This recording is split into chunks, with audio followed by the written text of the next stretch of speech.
The hidden truth. As the sun rose on a new day, Morife and Kilani, alongside Mr. and Mrs. Jacob, stood at the edge of the ancient forest, their hearts pounding with anticipation. The forest, with its towering trees and dense foliage, seemed to pulse with an enigmatic energy. The journey ahead promised both peril and discovery, and the stakes felt higher than ever. With the ancient map in hand and the pendant secured, they entered the forest. The path was not clearly marked, and the dense canopy above blocked out much of the sunlight. Shadows danced around them, and the air grew cooler as they ventured deeper. The forest seemed alive, whispering secrets of ages past. Every step was measured, every sound scrutinized. As they walked, the forest floor became increasingly uneven. They had to navigate through thick underbrush and over fallen logs. The occasional rustle in the bushes or distant call of a bird made them pause, their senses heightened by the forest's mystical atmosphere. Morife and Kilani exchanged glances, their earlier excitement tempered by a growing sense of unease. The forest seemed to test them, presenting challenges that required both physical and mental resilience. They encountered a stream that had to be crossed on a narrow, wobbly bridge made of old vines. As they crossed, Kilani's foot slipped, but Morife's quick reflexes saved him from falling into the rushing water below. "We must stay focused," Mr. Jacob said, his voice steady despite the strain. "The pendant is our key. It will guide us." The journey continued with moments of calm and tension. They encountered a clearing where they set up camp for the night. The forest, while seemingly still, had an undercurrent of unrest. Shadows moved in the periphery, and strange sounds echoed through the trees. Mrs. Jacob tried to keep the mood light, telling stories and sharing rations, but even her reassuring presence couldn't completely dispel the growing sense of foreboding. That night, as they sat around the campfire, a sudden chill swept through the clearing. The flames flickered and the wind howled, carrying with it a haunting melody. The twins looked at each other with wide eyes, sensing that something beyond the ordinary was unfolding. Morife couldn't sleep. She lay awake, staring at the pendant which was resting on a cloth beside her. Its gems seemed to pulse faintly, as if responding to the energy of the forest. She reached out and touched it, feeling a subtle warmth. As her fingers brushed the gem, a vision flashed before her eyes, a vision of an ancient village and a figure cloaked in shadows. The vision was brief but vivid. It showed an old village, similar to the one they had left, and a mysterious figure standing among the people. The figure's eyes glowed with an otherworldly light, and the pendant seemed to be at the center of a ritual. Morife sat up, her heart racing. She needed to share this with Kilani and the Jacobs. In the morning, she recounted the vision to the group.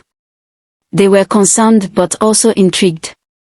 The vision suggested a deeper connection between the pendant and the history of their family. They decided to push forward, their resolve strengthened by the new insight. The next day, their journey led them to a series of ancient stone ruins partially hidden by vines. The ruins were overgrown, but the stones had intricate carvings that seemed to tell a story. Morife, with her keen eye for detail, noticed that the carvings resembled symbols from the journal they had found.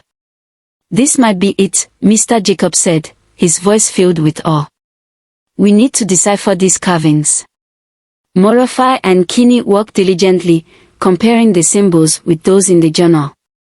As they walked, they realized that the carvings depicted a narrative about the artifact's journey through time, including its theft by a rival tribe and the subsequent curse.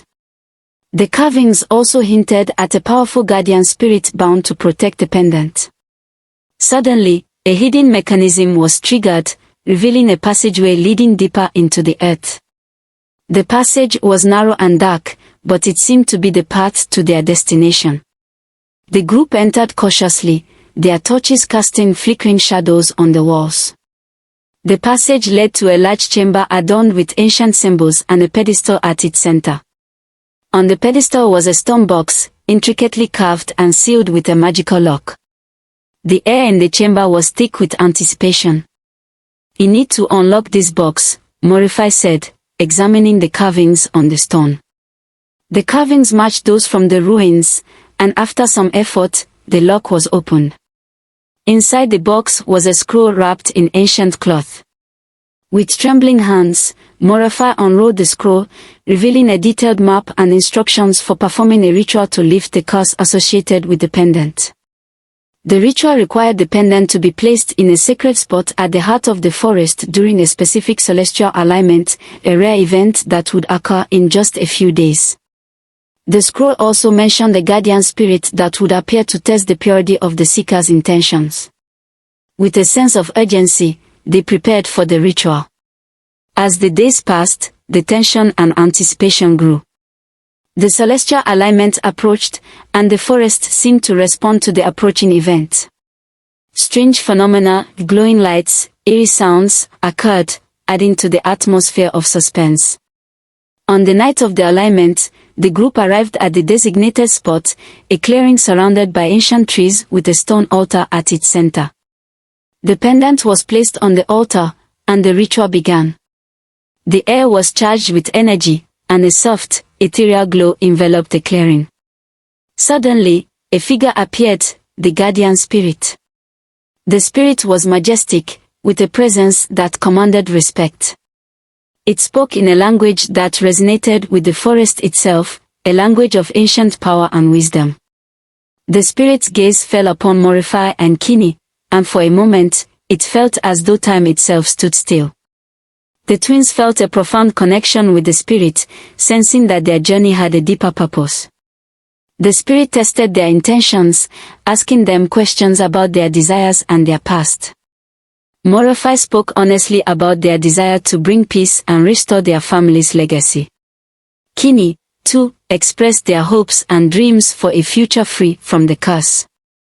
The spirit listened intently, and after what felt like an eternity, it nodded in approval. With the ritual complete, the pendant began to glow brightly. The forest seemed to breathe a sigh of relief, and the oppressive atmosphere lifted. The guardian spirit blessed them, and the clearing was bathed in a serene light. The journey back was filled with a sense of accomplishment and hope. As they reached the Jacobs' home, they noticed subtle changes, an uplift in the atmosphere, renewed vitality. The whispers of bad luck faded, and the store began to prosper once more. Morife and Kilani, now feeling a renewed sense of purpose, understood that their journey was not just about lifting a curse but about finding their place in the world. Their adventure had revealed their strength, their bond, and the importance of their legacy. As the days turned into months, the Jacobs' home became a beacon of hope and joy. The store thrived, and the town buzzed with new excitement. Morife and Kilani, now embraced by their new family, knew that they had overcome the trials of their past and were ready for whatever the future held. The story of Morife and Kilani was a testament to the power of resilience, love, and the unbreakable bonds of family. Their journey had taught them that even in the face of adversity, hope and determination could light the way forward. And so, their new chapter began, filled with endless possibilities and a future that was theirs to shape. The legacy of the pendant, the trials they faced, and the lessons learned would forever be part of their story, a story that continued to unfold with every new day.